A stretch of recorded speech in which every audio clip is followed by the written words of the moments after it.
Mesdames et messieurs, bonsoir et merci d'avoir choisi Canal 3 Bénin pour vous informer. Voici les titres du journal. 42 000 tonnes d'urée réceptionnées ce matin par le ministre de l'Agriculture, de l'Élevage et de la Pêche. Il s'agit des intrants prévus pour la campagne agricole 2022-2023. Aux côtés du ministre Gaston Dossoui pour réceptionner les intrants, le directeur général de la Société de développement du coton Sodeco et plusieurs autres acteurs du secteur agricole. Les détails dans un instant. Dans l'univers des artistes, comédiens, dramaturges, c'est la consternation. Guy Ernest Cao a reçu ce mercredi les derniers hommages de ses camarades, une cérémonie d'hommage qui lui a été dédiée au siège du Festival international de théâtre du Bénin. L'artiste comédien béninois repose désormais et éternellement dans sa ville d'origine. Nous allons ensemble revivre dans ce journal ces moments chargés d'émotions. Et pendant ce temps, la ville de Grand Popo refait sa toilette après un week-end bien animé par la fête de Novicha, cette fête identitaire des communautés Hula et assimilée. C'était l'occasion pour le président du bureau exécutif fédéral de l'association Novicha d'annoncer les axes de développement que compte désormais entreprendre l'association pour un meilleur impact des actions de l'association sur la vie des communautés Hula et assimilées. Voilà pour le titre, mesdames et messieurs. À nouveau, bonsoir. Le ministre de l'Agriculture, de l'Élevage et de la Pêche était au port de Cotonou ce matin pour constater le débarquement des intrants agricoles prévus dans le cadre de la campagne agricole 2022-2023.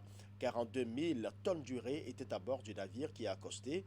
Aux côtés du ministre de l'Agriculture pour la réception des intrants, le directeur général de la Société de développement du coton Sodeco et plusieurs autres acteurs du secteur agricole. Ouliat Sanoussi pour le compte-rendu. En visite au port de Cotonou ce mercredi matin sous une pluie peu abondante, le ministre de l'Agriculture, de l'Élevage et de la Pêche assiste au débarquement d'un navire d'intrants agricoles, notamment l'urée. Dame Rumeur estime qu'on a bluffé la population, nous n'avons aucune commande d'urée, les gens en souffrent, il y a un déficit sur le terrain et qu'il n'y a d'ailleurs pas de commande d'urée. C'est simple, nous sommes maintenant à un déchargement de 41 000 tonnes d'urée et demain, un nouveau navire arrive avec 31 000 tonnes pour dire les besoins exprimés par le Bénin et achetés sont bien en route.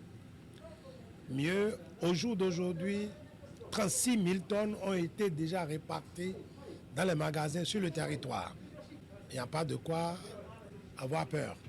De manière même spécifique, on a fait des dérogations pour des compagnies qui ont déjà reçu leur chargement, de dévier 200 tonnes déjà dans la zone sud ici pour baisser un peu la tension. Dans la journée d'aujourd'hui, on mettra encore quelques 200 tonnes d'urée dans cette zone-là, puisque cette zone est déjà prête pour consommer l'urée. Le déchargement de ce navire de près de 42 000 tonnes d'urée s'achèvera dans la journée. Et toutes les dispositions sont prises pour leur mise en place sur l'ensemble du territoire national. À ce jour, on a déjà reçu 5 navires d'engrais NPK, plus de 200 000 tonnes reçues. Donc on peut dire que d'ici demain, on aura reçu toutes les commandes d'engrais qui font plus de 270 000 tonnes d'engrais qu'on a commandé pour le Bénin. Et d'ici la fin de la semaine prochaine, on devrait avoir tout réceptionné. Alors les mises en place sont réparties en fonction des besoins exprimés dès le départ et les camions en fonction des besoins des zones qui sont répertoriées. Les camions vont directement vers les zones pour que les intrants commandés soient mis en place dans les magasins qui sont prévus à cet effet. Magasins auprès desquels les cotonculteurs et les producteurs de façon générale vont s'approvisionner pour avoir les produits dont ils ont besoin. Donc les intrants sont disponibles. Ils sont disponibles pour ceux qui en ont besoin, qui sont les cotonculteurs et non les spéculateurs dont le but c'est de réserver le produit pour le vendre à grand prix. Le reste, c'est que nos producteurs puissent l'exploiter judicieusement. Aucune sortie n'est tolérée. Aucune sortie d'engrais n'est tolérée. La campagne agricole se déroule sous de bons auspices au dire du ministre de l'Agriculture. Le prix du sac d'engrais de 50 kg, urée ou NPK, est à 14 000 francs CFA avec une mise en garde faite aux spéculateurs. Hier, c'était le 7 juin 2022. La communauté internationale a célébré la journée internationale de la sécurité sanitaire des aliments.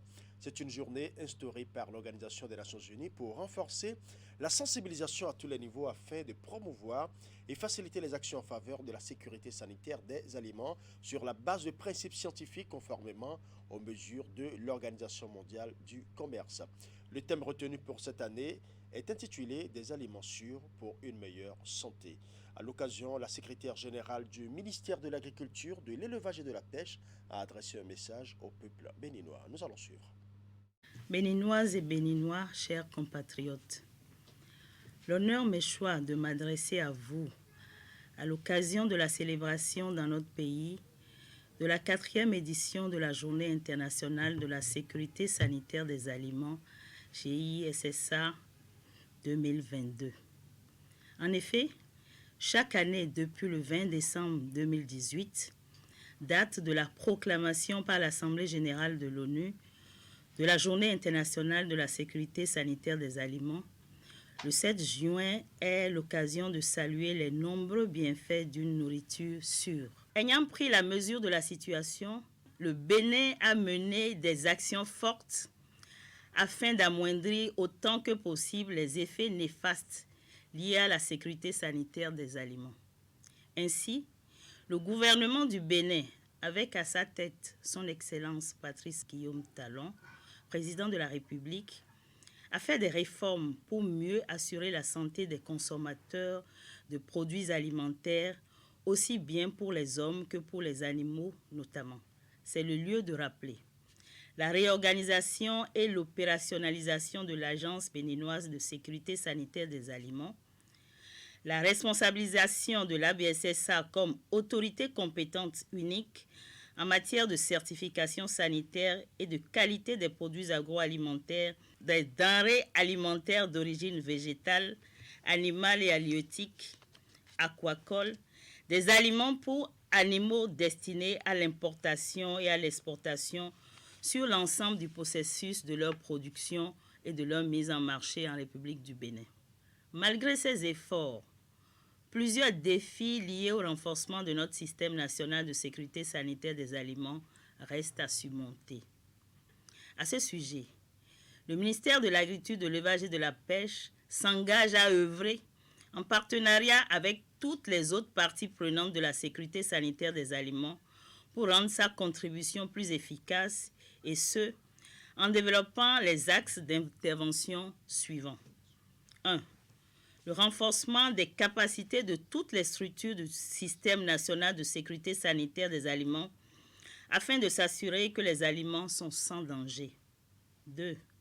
Le renforcement des capacités des agriculteurs et producteurs d'aliments sur les bonnes pratiques et les contrôles préventifs. Je ne saurais terminer mes propos sans lancer un appel à plus de responsabilité dans le domaine de la sécurité sanitaire des aliments à l'endroit de tous ceux qui cultivent, transforment, transportent, stockent, distribuent, vendent, préparent, servent et consomment des denrées alimentaires. De message à un autre, le ministre de l'Intérieur et de la Sécurité publique s'est aussi adressé à la nation hier à la faveur de la 9e édition de la Journée africaine des frontières. Le thème retenu cette année propose un investissement dans le développement des espaces frontaliers pour prévenir les menaces à la sécurité. Et déjà, le Bénin annonce une semaine entière d'activité dès le mois de juillet. C'est en substance le message du ministre de l'Intérieur. Nous allons suivre.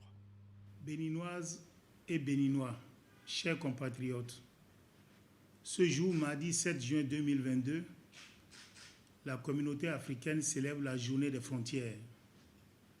En marge de cet événement, le Bénin a fait, comme les années antérieures, l'option de dédier une semaine aux frontières nationales, marquant la 9e édition.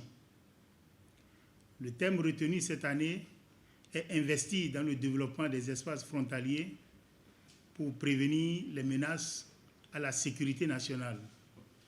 Le gouvernement, à travers l'Agence béninoise de gestion intégrée des espaces frontaliers ABGF, a également mis un accent sur la coopération transfrontalière, gage de paix, de sécurité et de coexistence pacifique.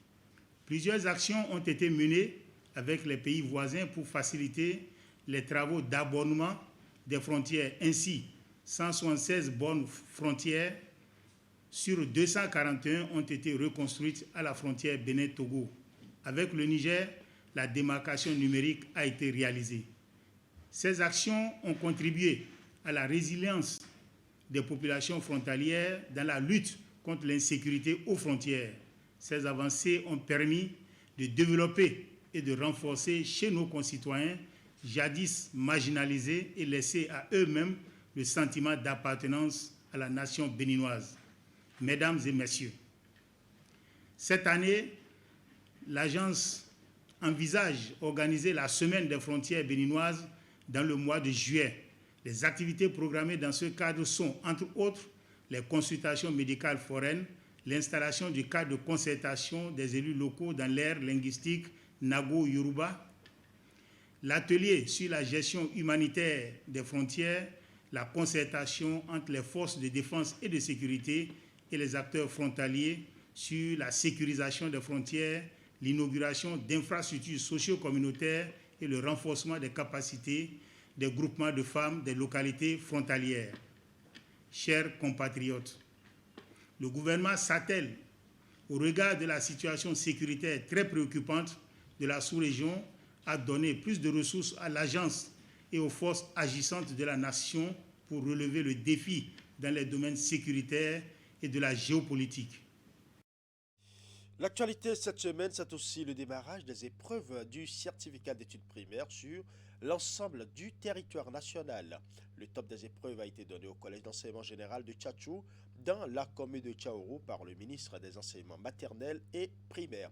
Il était entouré pour la circonstance de plusieurs acteurs du monde scolaire ainsi que des autorités politico-administratives, entre autres le préfet du Borgo et le maire de Tchaourou. Reportage. Il sonnait 8h30 quand la sirène du CG Tchatchou retentit. Le ministre Saliman Karimou, après avoir sillonné les 11 salles de composition où planchent 372 candidats dont 187 filles, donne le top de l'examen du certificat d'études primaires sur session de juin 2022. N'ayez pas peur. Vous avez compris? Mes impressions sont très bonnes. Notre plaisir est d'autant grand que le ciel, n'est-ce pas, nous accompagne pour cette session parce qu'il est très clément. Vous voyez le soleil qui brille. Nous avons vu nos candidats qui sont tous en salle, en dehors de quelques absences que nous avons constatées au niveau du centre de Tchatchou, ici au niveau du CEG. Mais pour la grande majorité, ils sont là, ils sont présents. On les a vus sereins. On leur a prodigué les derniers conseils et nous venons de leur disposer les premières épreuves. C'est ainsi parti pour 4 jours de composition où les candidats à cet examen national sont appelés à donner le meilleur d'eux-mêmes pour un taux de réussite d'au moins 90% au plan national. Notre souhait est que nous allions au-delà de 85%. Que cette année au moins nous puissions avoir 90%, ce serait déjà notre satisfaction. Ce n'est pas 90% paillot, hein, 90% bien. Quand les enfants parlent, qu'on sache qu'ils ont appris quelque chose à l'école. C'est demander aux parents de toujours accompagner les enfants. Là. Surtout que tout à l'heure, l'enquête du ministre a permis de savoir qu'il y a des enfants qui sont même à 12 km du centre. Ils n'ont qu'à être toujours à leur côté jusqu'au dernier jour. Complexe scolaire d'Agoua dans la commune de Banté en 2020. Complexe scolaire Ayou dans la commune d'Alada en 2021, puis le CEG Tchatchou dans la commune de Tchaourou en 2022. Le choix des localités devant abriter le lancement de l'examen du CEPE est tout sauf un jeu de hasard. Le premier critère, c'est d'abord un critère de rotation. Donc on part d'un département à un autre, d'une commune à une autre, juste pour donner l'occasion à tous les citoyens du Bénin de vivre, disons, en direct les bienfaits de l'école. On tient compte également du taux de scolarisation dans les localités. Lorsqu'on constate que dans une localité, le taux de scolarisation est faible, alors l'État fait l'option d'aller pour montrer aux populations en quoi l'école est utile. C'est une grande joie pour moi que normalement c'est la commune de Tchaourou, ma commune, qui a été retenue pour le lancement officiel de ce jour. Mon souhait, c'est que Tchaourou soit le premier au plan national. Au plan national, ce sont 226 676 candidats repartis dans 775 centres de composition qui vont à l'assaut de ce premier diplôme scolaire. C'est plus de 15 000 candidats de moins par rapport au CEP 2021. Et dans le département des Collines, le lancement officiel des épreuves du CEP 2022 s'est déroulé à l'école centre 2 d'Assazoumé. L'opération est conduite par le préfet du département, Saliou Odoubou, qui avait à ses côtés le directeur départemental des enseignements maternels et primaires. Les précisions avec Imet Hélène Amosso. L'examen a démarré ce mardi matin sur toute l'étendue du territoire national pour cette session normale de juin 2022 du certificat d'études primaires CEP. 226 676 candidats sont inscrits selon la direction des examens et concours. Dans les collines, 13 762 apprenants sont répartis dans 70 centres de composition. Le lancement officiel de la phase écrite des épreuves a eu lieu à l'école centre de Dassazoumé. C'est un centre qui accueille 367 candidats, dont 163 du sexe masculin, repartis dans 12 salles de classe. Très tôt, nous étions allés chercher les plis, les documents sensibles. Les surveillants de salle étaient tous présents. Les instructions officielles ont été lues. Et ils ont été aussi repartis dans les salles de classe. Toutes les dispositions ont été prises selon les autorités pour permettre aux candidats de composer dans de bonnes conditions. Tous étaient déjà en salle avant l'arrivée de la délégation conduite par le préfet Saliou Odoubou, avant le lancement proprement dit de la composition. Dans chaque salle parcourue, les enfants ont eu droit à quelques conseils. Restez posés, restez calmes. Lisez attentivement les épreuves qui vous seront remises et travaillez comme d'habitude. Ce qu'on veut vous demander, ce n'est pas quelque chose de difficile. C'est ce que vous avez déjà fait en classe avec le maître. Donc ne paniquez pas, soyez concentrés, ne trichez pas. Chacun se concentre sur sa copie et je pense que ce qui sera demandé est à votre portée. À la fin, nous allons avoir quand même de très bons résultats cette année. À la suite de l'adresse des différentes autorités aux candidats, les vérifications d'usage ont été faites. Aussitôt la sirène retentit, les épreuves ont été partagées à chaque apprenant. En vue d'assurer la réussite aux candidats, les parents, en plus des efforts consentis au cours de l'année scolaire, sont appelés à les accompagner davantage durant les 4 jours que vont durer les épreuves. Les appuis pédagogiques ont été suffisamment faits durant l'année, même jusqu'à 2 semaines passées. Ça a continué. Donc les enfants étaient suffisamment préparés. Les parents doivent suivre leur santé à travers leur alimentation, les aider même par rapport à tout ce qu'ils doivent avoir sur eux pour venir dans le centre. Durant ces 4 jours, pourquoi pas les amener au centre, venir les chercher, les suivre pour qu'ils ne veillent pas. Ce n'est pas quand la composition démarre qu'on cherche à mettre tout en tête. C'est une période de pluie, quoi qu'on dise, il faut se préparer à toute éventualité. Si la pluie devait venir, ça veut dire qu'ils ont un habit, pourquoi pas un petit parapluie, et ainsi de suite.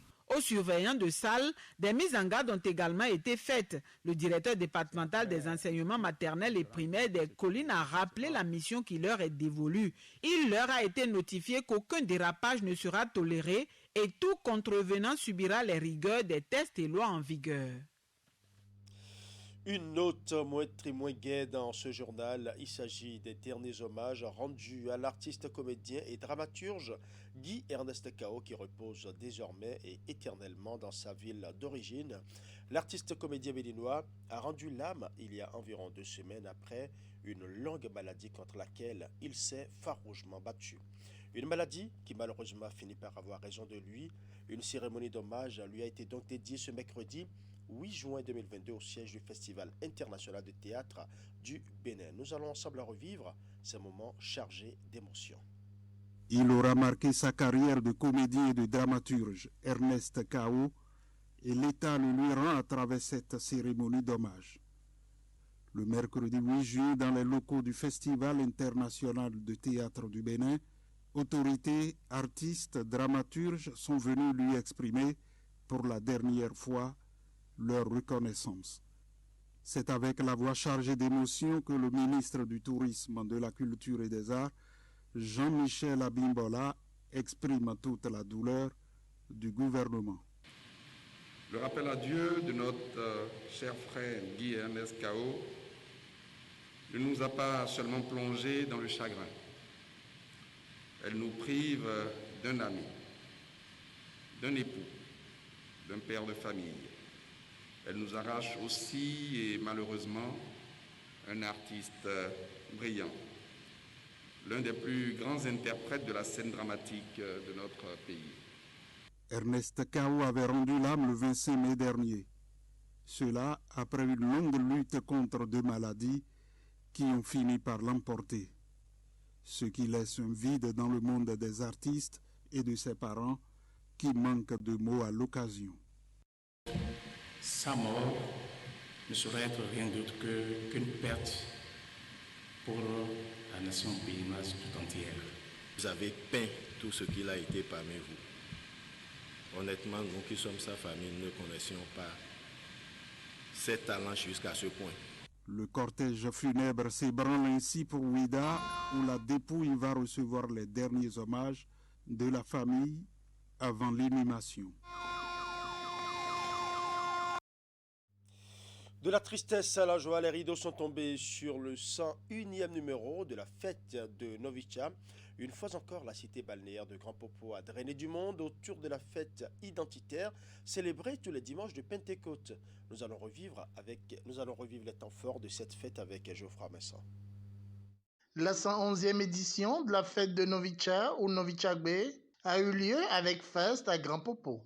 Comme la tradition l'exige, les manifestations officielles ont été lancées en cette matinée du dimanche, jour de la Pentecôte, par des séances de prière, notamment une messe d'action de grâce. Il me plaît, à la lumière des textes de ce dimanche de Pentecôte, de réfléchir avec vous sur la nécessité de créer pour exister.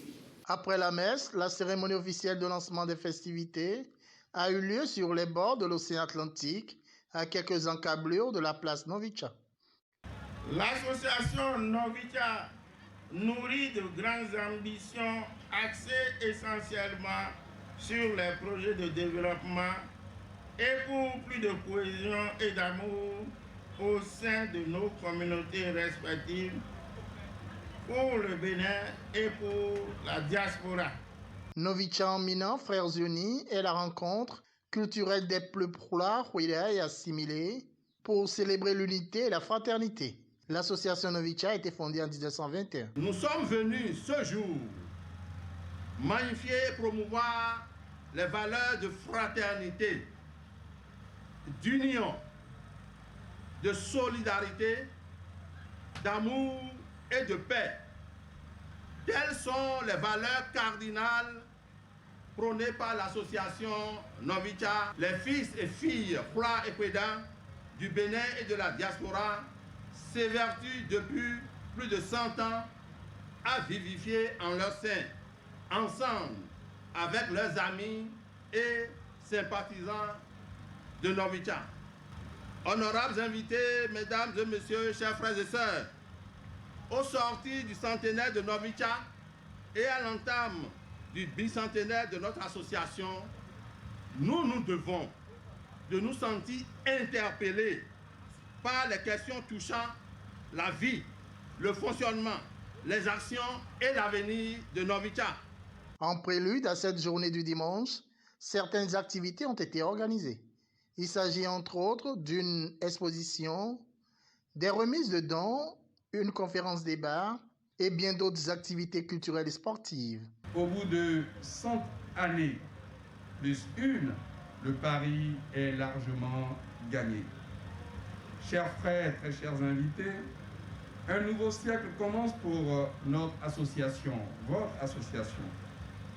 L'an 101 de Novicha vient de débuter. À la suite de Grand Popo, cette 101e édition de la fête de Novicha sera rééditée dans les prochaines semaines, plus précisément du 24 au 26 juin prochain, à Djefa, dans la commune de Semenkoji.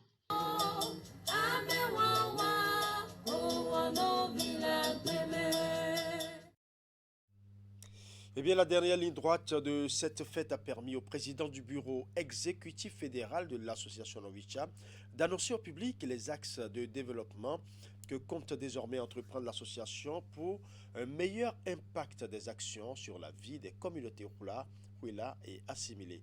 Nous allons suivre un extrait de son message. Chers frères et sœurs, l'une des voies possibles sur laquelle nous pouvons nous engager est, à mon humble avis, une option tendant à créer plus d'un événement chaque année. En l'occurrence, 2 autres retrouvailles, après celle dédiée à la commémoration de Pentecôte Novi Tchagbe. Dans ce sens, le premier de ces 2 nouveaux événements sera consacré à la semaine des actions sociales de Novi Tchad, avec un contenu précis, répondant aux besoins de nos populations. Son financement sera assuré en priorité par les ressources à mobiliser auprès des sections, des membres du bureau, des membres du conseil et surtout de tous les frères membres de droit de Novi Tchad, qu'ils résident au Bénin ou qu'ils soient à l'étranger, et sans doute aussi auprès de tout donateur et bienfaiteur. Le second de ces nouveaux événements sera quant à lui dédié à la semaine d'action économique de Novi Tchad.